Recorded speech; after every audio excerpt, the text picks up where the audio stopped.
Welcome, everyone, to Becoming a Healthier You. I'm going to be advancing the screen in just a moment, and you can still access Kahoot the two ways that are mentioned on the left. But if you do want to scan the QR code, um, feel free to do that now, as in just a minute I'm going to advance, and that QR code's not going to be there any longer. You can join Kahoot at any time, just not with the QR code. So I'm going to launch right in. So again, my name is Lars Peterson, and EFR hires me to do trainings like this, as well as a number of other ones. I'm a psychotherapist in private practice in my other life, if you will. I also do some consulting with family businesses. Much of my background has actually been in uh, working for businesses, not as a psychotherapist, but I've been a psychotherapist since 2014. Health is a real interest area of mine, and I work with clients a lot on becoming a healthier you kind of approaches. This is what we're going to do today. And again, we only have about 30 minutes plus questions, so we'll be going over some of this relatively quickly. But we'll learn a little bit about mind-body connection, why it's not mind and body, some of the forces that make it challenging to cultivate better health, and I'm going to take you actually through an exercise within Kahoot. And if for some reason you're not in Kahoot, if you could consider having some pen and paper to do this exercise, that would be the next best thing. So first of all, though, right off the bat, why is this important? You showed up. You know, I do a lot of these for organizations, and sometimes those are mandatory from the organization, but all of you showed up like this is important. Why? What makes this important? And all the answers are anonymous. You won't see a thing other than the answer. It says 60 seconds, but you know what? Just keep typing if it's at 60 seconds and I'm starting to show the answers, because it'll still come on as long as I haven't advanced. So the time isn't quite as critical as it might appear.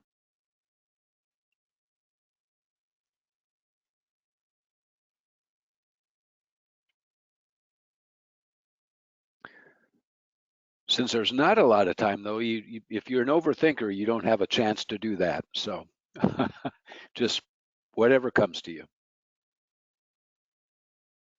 And it'll be interesting to see what the themes are.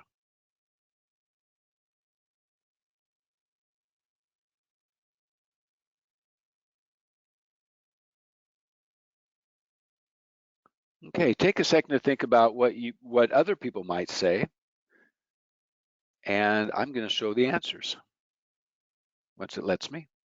Again, keep typing if you're still typing.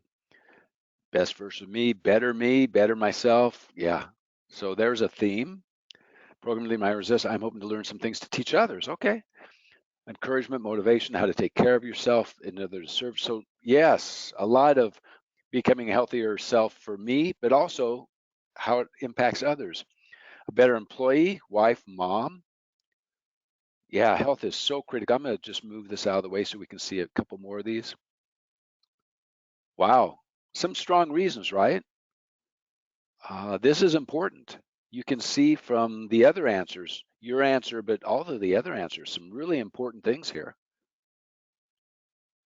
So just stay in touch with that as we progress through today's webinar. Like, wow, this is important. Mental equals physical. It used to be that people said mind and body. When I first really had an interest in this area through mindfulness and just physical fitness kind of stuff, being in shape, it was mind and body. Now people in the know say mind body, right? It's not separate. They're not separate. So now and this is from the Lancet. It's an oncology or a cancer journal, very well known in medical circles. Wow, obesity, diabetes, heart disease, and cancer, stress and anxiety linked to. Depression linked to diabetes, asthma, cancer again, cardiovascular, arthritis, and that's from a medical organization. Chronic pain and mental health. It's interesting how I do these presentations, and I'll have a client, probably because I'm really aware of what's coming up, I'll have a client who has, in this case, chronic pain.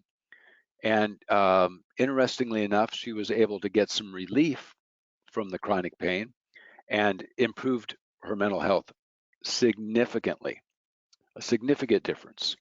Um, but as we know, mental health impacts chronic pain as well. The more we resist pain, the tighter we get, typically, and there's research behind this, typically the more pain there is.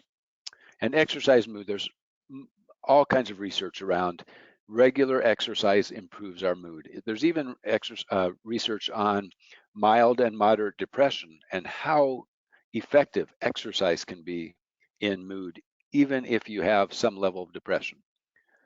Less so if it's significant, really severe depression, but definitely for mild to moderate, which is most people.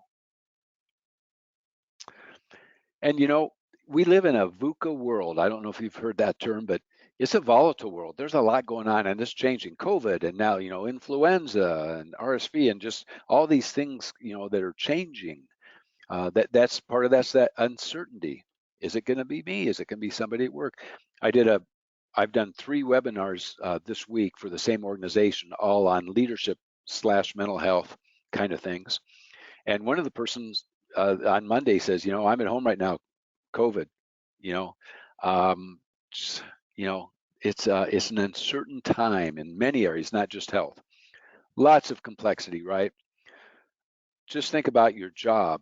Think about maybe if you juggle, maybe you have kids or pets or extended family, and juggling all that, and just the complexity just in our world, just to get things done. I recently applied for a new driver's license with the star on it, and going online, finding a place that had openings, getting it registered, getting all the documents together. I mean, it was not a 10-minute process. It's just something simple like that, right? Ambiguity. We live in an ambiguous, wow, it's hard to say today, culture. Think about text or email. Have you ever received a text where you're like, wow, are they mad? Are they trying to be funny? What's going on here? There's a lot of ambiguity. That's just the backdrop we face. I'm not saying that that's all bad or that we can't work with these challenges, but it does make life challenging. And we're on 24/7. That's part of the complexity. The thing that makes it harder, so we've got this brain that can come up with technology, do webinars, the computers, the new research out on on fusion and what that might do for clean energy that just came out last night. Just all this thing that our brain can do, but our brain can also say, why did I do that? That was so stupid. Why do I do stupid things? I've done that for a long time. And what if I do that tomorrow? And what if, we can think about the past, we can think about the future, we can get all caught up in that. We can get caught up in self-critical thoughts. This dog could have something that's kind of scary, like maybe a big dog came and barked at it and scared it. 10 minutes later, it's chewing on a bone or just playing in the backyard, right? It doesn't have the kind of brain that can say, uh-oh, what if the dog comes back? I wonder if the dog's got a brother and sister. What if 2 dogs come? It can't do that. We can. So we never keep to the present. We wander about in times that do not belong to us, and to not think of the only one that does. So vain that we dream of times that are not, and blindly fleeing the only one that is. So think about maybe when this was written. The present is never our end. Thus, we never actually live, but hope to live. And since we are always planning how to be happy, it is inevitable that we should never be so. So, by the way it's written, you can tell it's probably not 2022. When do you think it was written? This was written hundreds of years ago, the late 1600s. This is how we're wired. This is how we're built. We have to be intentional about living in the present moment. It's amazing to me, really, that this was written so long ago and seems so true today. And this is an abbreviated version. So mindfulness is kind of the antidote to that. Mindfulness gets, I know Johanna has done a lot of training and integrated a lot of mindfulness concepts in her wellness work. And it really just means, at least for me, just being in the present. I'm not thinking about the past or all wrapped up in the past or thinking about the future. I'm present with myself, with others, with the environment. Maybe I'm eating an orange and I actually taste it. Um, that's what it is. Nothing woo-woo about mindfulness, really. It's actually, and sometimes it's interesting with clients when we're doing a mindfulness exercise, which I do a lot with clients. They'll say, "Oh, that was really good. I was distracted from all this other stuff," and I'm like, "Really? Or is that other stuff distracting you from your life? What's going on?" Okay, so I'm setting a backdrop, and then we're going to do an exercise that gets into how you can be a healthier you, and that'll be coming shortly. So we'll call him little Joey. I use this a lot in presentations. Little Joey is having a hard time hitting. Three coaches are going to come in and help little Joey, and they're all wanting to be helpful. We're going to apply this to you in just a moment as kind of the foundation we're setting. So just uh, notice what's going on. Coach A walks in. Joey, oh, get up off your knees. Quit being a baby. What's wrong with you, Joey?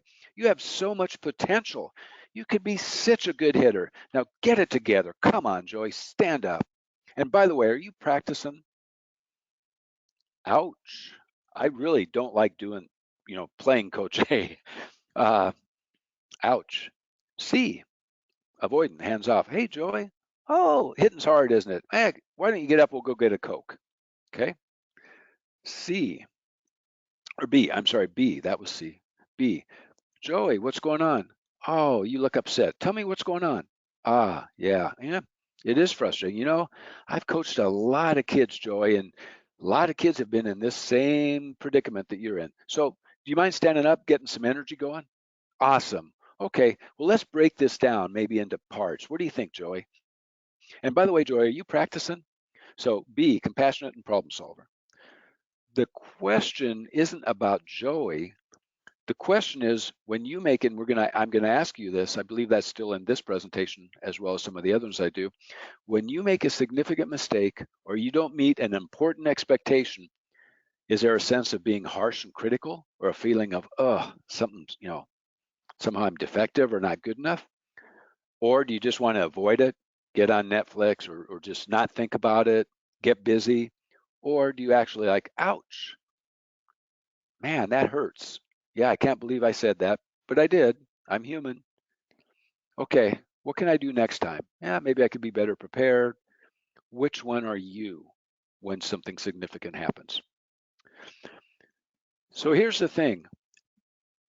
I've done this probably with 300 people, 70% of the people have their very first voice or sense is this, maybe 75%. The problem, and somehow we think this is going to be helpful if we just drive ourselves and push ourselves, and but actually, when it comes to health, when that coach A is there, and I'm working with several people right now on health-related issues, wanting to be healthier. Why bother? You'll just quit is one of the voices one hears. I missed another workout. What fill in the blanks, not pretty names. Others must think I'm really pathetic. I better keep this to myself. Shame, anger, frustration. This is what happens with Coach A when that's there and we're trying to become healthier. Coach C, I'm not feeling it. Netflix. Coach C waits for motivation, uh, which isn't a great strategy usually. Um, I'll do better tomorrow. Well, yeah, okay, that's okay to say that to yourself, but how and when and what will you do? If this wouldn't have happened, or if they wouldn't have called, or if they wouldn't have canceled my workout buddy, then I would have worked out. Or maybe just ignore. Coach B, of course this is hard, making these changes to be a healthier me. But I've done hard things before. What are some of the hard things I've done before? Oh yeah. Yeah. Missing a workout doesn't feel good. Okay, what do I need to do differently and when do I start? So instead of I better keep this to myself, Coach A, I wonder if I need an accountability partner. Maybe I need to talk to somebody about what I'm doing. And there's pain and distress, Coach B, no doubt about it. You're not trying to avoid it. And then, though, you're re-engaging.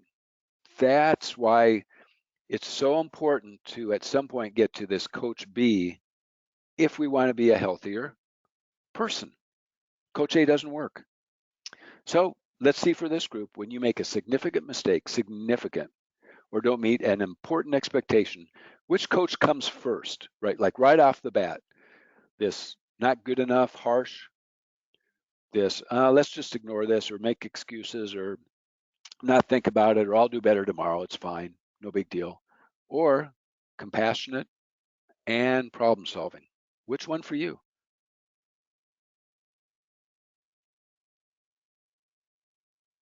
While people are answering, I will. So, like I said, 200 to 300 people have answered this question so far in some of the organizational workshops I've done on being a leader. About 70%, it's A right off the bat. About 15%, it's C. And about 5 to 10% would be AC, going back and forth. And then 5 to 10% B. Um, even though the research is really clear, A does not help. And there's lots of research from Kristen Neff, if you're interested, Neff. She's made this her life work studying this. With athletes, in business, you name it. So let's see. Let's see if it is about 70% A. Well, uh, more B's than normal. More B's than normal for sure, but lots of A's, right? And here's the A and C. And here's all. A then C. That's really common. So I see that a lot in my clients, that harsh critical voice, and then like, oh, that doesn't feel good. I'm gonna ignore it. I'm gonna get busy. I'm gonna do something. So I don't know. I'm not gonna take the time to do the math on this, but it's not way off. A little bit more B than some. Wow. Striking though to see that, isn't it? Think about your colleagues at work. Probably means a lot of your colleagues have this too. If you're on a team, a lot of people on your team might have this too. So when we talk about, and I'm going to have you do this exercise really soon, next couple minutes. This just means a few things really matter. 20% of what we do, 80% of the results. Um, just exercising regularly, that one thing has outsized results, and there's all kinds of research around that. Eating healthily, outsized results. There's some things that aren't quite as important. So all this means is when you do this next exercise, a few things are really important, need to get those right. A lot of things aren't so important. Missing one workout, not so important. Okay, when we do this next exercise, keep in mind that structure, okay, this is structure. You're going this way, probably not going to go up over the wall, right? You're going down this way. Structure is much more effective for almost everyone than motivation. Motivation is fickle. It comes and it goes. But you know what? My workout buddy's going to be here at 7 a.m. I better be ready. Or my rule is when I walk in the house, I take off my shoes, put on my other shoes, and go right back out. I don't sit down on the couch. I don't turn on the TV, whatever. Some kind of a structure is, for most people, much more effective than just relying on motivation, because motivation runs out. We get tired, we get this, we get that.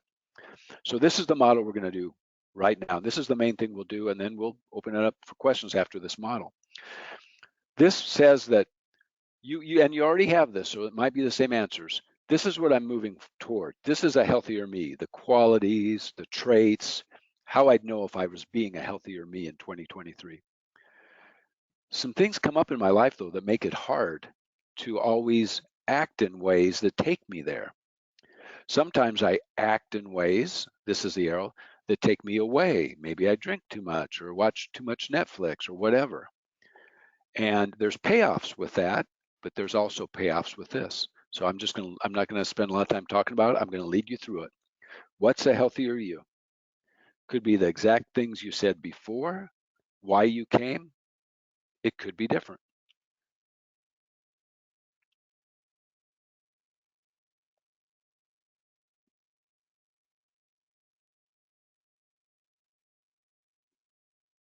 So it's kind of a nice Kahoot photo because it shows three, not all by any means, but meditation, exercise, yoga, you know, obviously there's a whole lot of other ways, social support, uh, getting a handle on that critical self, treating yourself more like you would treat a friend could be a way to get to be a, so being more self-compassionate might be part of being a healthier you. So these are actually ways to get there, but this is more about those qualities and traits and values.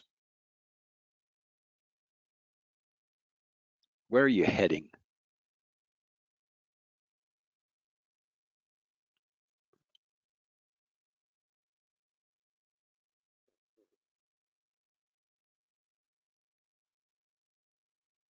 For those of you who aren't in Kahoot, again, I'd urge you to maybe use pen and paper. And for those of you who put something down in Kahoot, and the answers will still come in, as you know. I'll go ahead and show, but they'll still come in. Uh, keep these in mind, write them down, keep them in mind as we do this exercise. So that came over from the last one. Uh,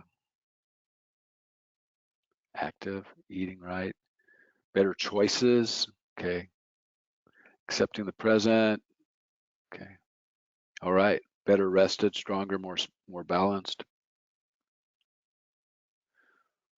Okay, so yeah, some real themes here, both in terms of this calmness or focus, but also, and some people put some ways to get there, and that's fine. That's fine. Feeling better, yeah, just bottom line, right? Stronger, less sick, no medications. Yeah. Okay, some people have some, you all have some strong ideas on what it would mean, or what it means, what you're shooting for. So here's some things that can get in the way or make it harder. Too much to do, too little time, stressors, difficulty planning, being intentional, scattered. That would be me sometimes. Self-critical thoughts, emotions like anxiety, fear, shame, lack of motivation would make it difficult, not insurmountable, but difficult. Low energy, thoughts of like, oh, it won't matter anyway. Why bother? I'll just fail. They're gonna, I don't have time. That would be a thought. Um, so, what are the difficult situations, thoughts, and emotions that possible hook, something that could kind of hook you, and all of a sudden you're not doing what you should be doing?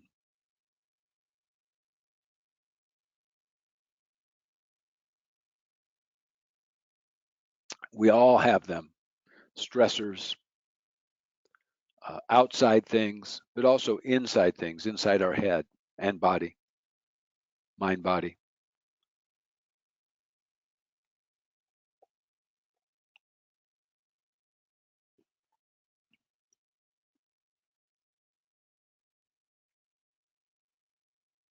Unsupportive partner could be one.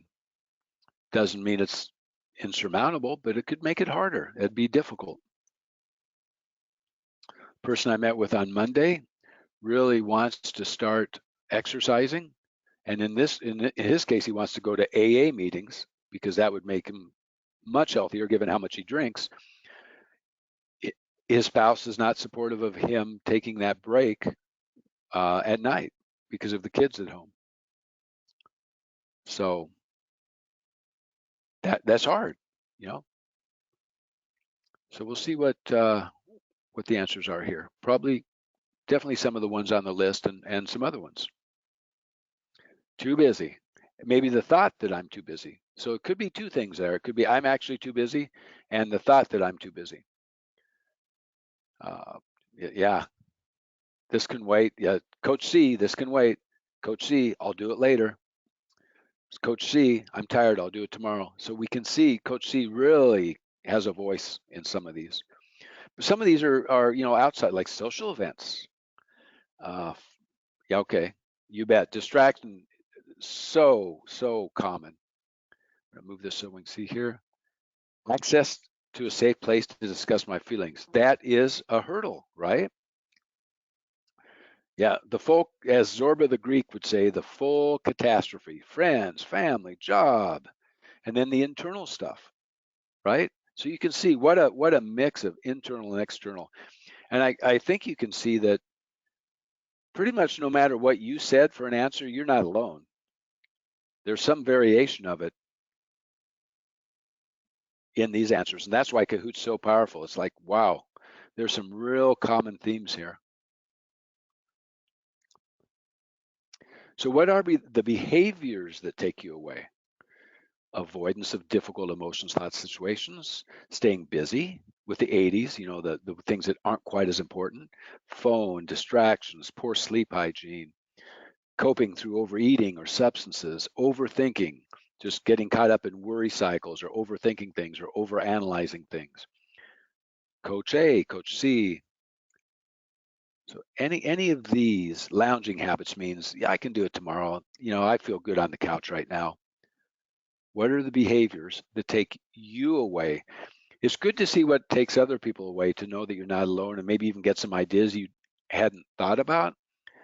But really importantly for you, we all do it. For me, it can be my phone. For me, it can be, some kind of a coach C, like, you know what, I'm not feeling it. So we all have these.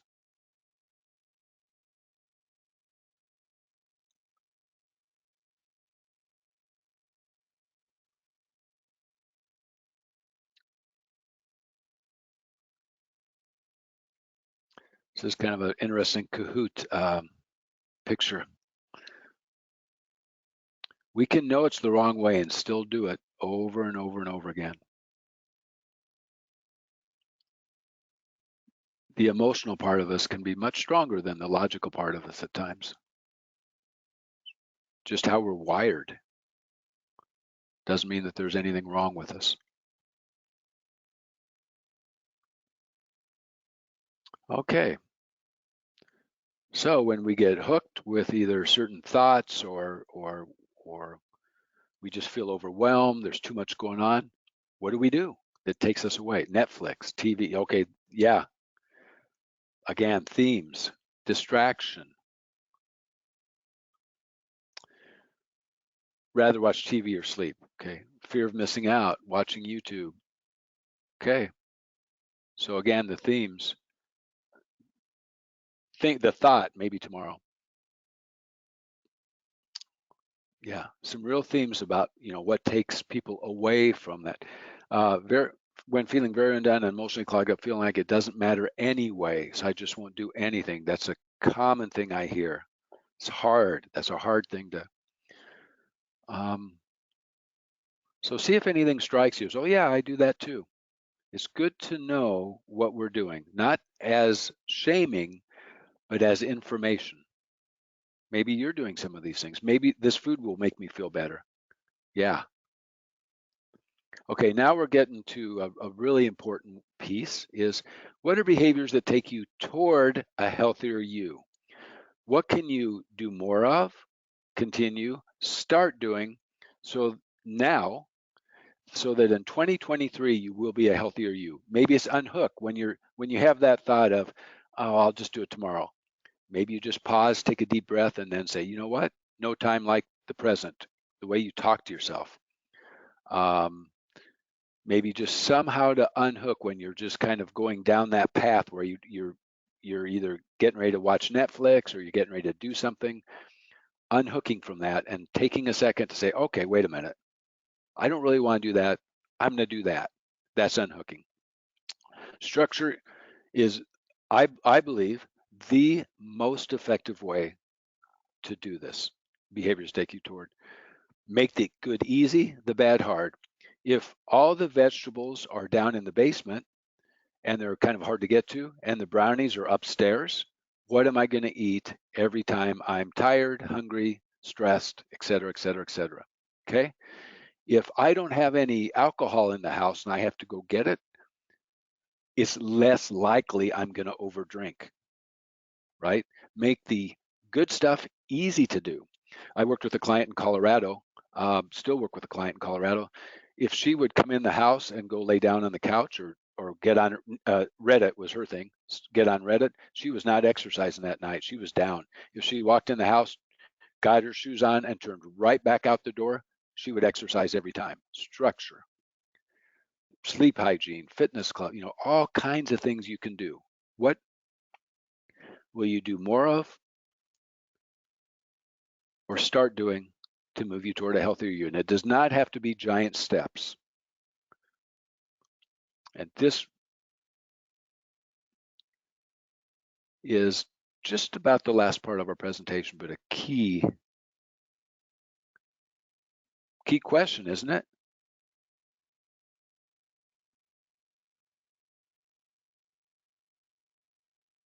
Good intentions don't go very far. But having something specific that, you know what, these things will move me that way.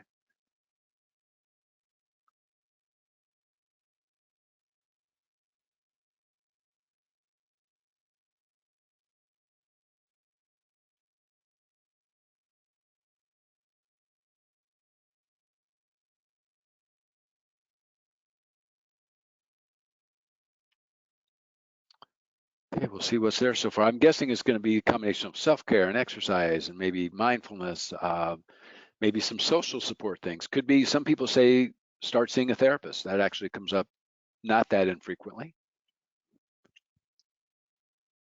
Okay, sleep, big one, right? Get up during commercials. What a simple thing to. So there's structure. You know what? There's so a rule in our mind is structure. Every time there's a commercial, I'm going to get up. Maybe I'll just walk around a little bit. Maybe at least I'll stand, I'll stretch, I'll do something. But that's structure. Create structure. Start therapy. There we go. So wow. So think about what your life would be like, and I'm not going to read each of these. There's too many of them. But you can get a good sense of the themes here. Think about what your life would be like. Let's say this person starts sleeping more, exercising, drink lots of water, and connects with friends. If you did this, whoever wrote this, consistently for the next year throughout 2023, how would your life be different? Same for all of you. If you did these things, deactivate social media, pack my gym bag, structure, deactivate social media, harder to get on. You can still get on, harder. What would your life be like if you could do it? So, last question, and we're wrapping up. What's your first step? And critically important, when will you start? If you don't have a when will you start, my experience in my own life and with clients, and I work again a lot with clients on health kind of issues. If there's no I'm going to do it now or today or tomorrow, whatever, it usually doesn't happen. Some of my clients now, when we're working on issues like this, they're like, when we are getting ready to end the session, they'll say, yep, and you know what, when we're done, I'm going to go walk around the block starting today, like right now when I get off. um, I'm guilty of the same thing. Good intentions.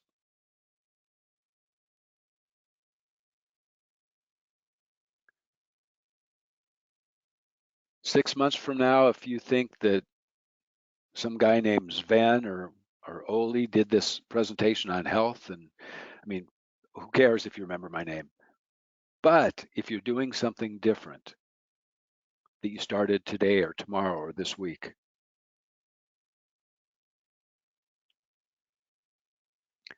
start now, start an attainable exercise routines. Wow. Pray every morning. Yeah, look at these. So again, during after Christmas sales, so specific. Make a plan. Small steps, you bet. Small steps almost always work better. Not always, but almost always. Journal for 5 minutes every day. So look at these. So it's important to see what other people are saying because maybe it gives you ideas and also you know you're not alone. But keep in mind this first step.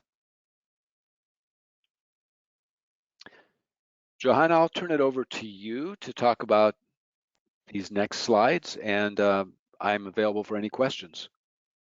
Sure. Well, thank you, Lars. It was fun doing a Kahoot for one of our webinars. We don't always do those for our monthly webinars, though I know you do them in a lot of the trainings that you facilitate. So it was kind of a breath of fresh air to have that kind of engagement with one of our webinars. So thank you. You bet. As Lars said, I am Johanna Dunlevy, and I'm with EFR as a Wellness and Marketing Manager. And I'm here just to remind you of some of the great benefits you have, especially this time of year. I think people often put self-care on a back burner and they feel stretched and thin, and they're starting to burn out a little bit between maybe work commitments and personal commitments, and they kind of put on the shelf the whole taking care of themselves or addressing what's going on in life. But you can call EFR at any time, 24 hours a day, 800-327-4692. You will speak with a master's level clinician on the phone, and they can help navigate you towards a benefit that could possibly help you alleviate any big stressors down the road. So you have access to in-person or virtual counseling sessions, financial consultation, legal consultation, elder and child care resources, identity theft resolution, and life coaching services. So lots of great resources there for you and anyone in your household, as long as you have EFR's EAP, which I think most people on the call today do have. So again, completely confidential benefit. We are HIPAA compliant, so we cannot report back any personal health information or personal information to your employer. I think that's a barrier for calling, and I just want to address that. We can't let company ABC know that John Doe called because he's having relationship issues. That's not something that we're permitted to do by law, so we don't do that. But great benefits, just one phone call away, or if you visit efr.org, you can learn more about our services there. And you can also sign up for the January webinar, which I'm not sure if we have a slide for that, Lars. You do. I'll go right to it. Perfect. You want to talk about that at all on the way? Oh, well, we have the app. Yeah, if you haven't downloaded our app, go ahead and download that. You can use it to stay connected to your EFR benefits, as well as listen to our podcast, read the blog, watch past webinars, sign up for future webinars. Just search EFR in either the Apple or Google app stores. Okay. And again, we have a podcast. Lars has been on the podcast. So if you go back to a few months, it was probably in May for Mental Health Awareness Month, we spoke with Lars on the podcast. But every month we have a new episode, and episodes cover a variety of topics and guests, and it's all related to emotional and mental health.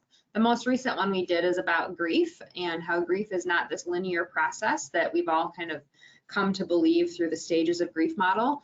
And that I thought was one of the best episodes we've done, and especially for people navigating the holidays, experiencing grief. I think that would be a great way to spend 30 minutes.